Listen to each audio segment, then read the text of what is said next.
you realize that it is a court that is supposed to create stability in a country.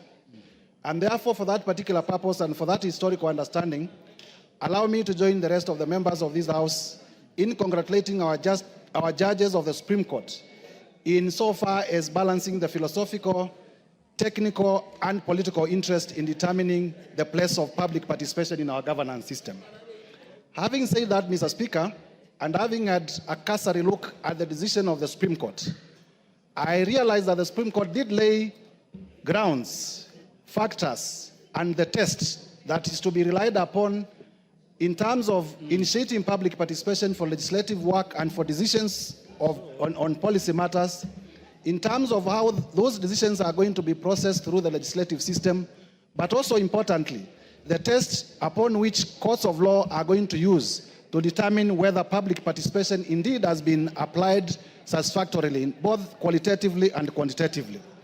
And therefore, the invitation to this House to enact swiftly a law on public participation is most welcome.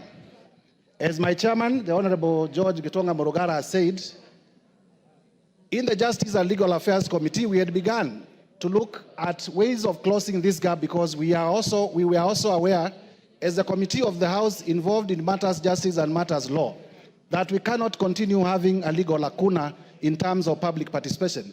Because, as members have aptly put it, a lot of legislation, very good for the country, has been shot down because of misunderstandings. Just different judges reading from different scripts as to what is the place of public participation.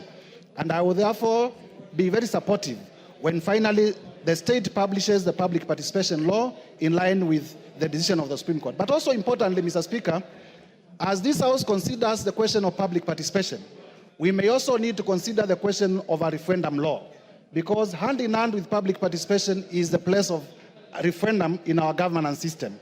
And therefore, we'll be also urging the majority leader to also liaise with government, so that even as we enact a law on public participation, we also enact a law on referendum, so that the country is adequately resourced legally to deal with these two issues. I thank you, Mr. Speaker, for the opportunity to contribute, and I want to assure the House that having successfully impeached a Deputy President, I am not going to impeach any other person soon, because we cannot go lower than that. Thank you. I think we allow the members who have spoken to the matter to speak on behalf of the whole House. Call order number 8. Order number 8, motion, report of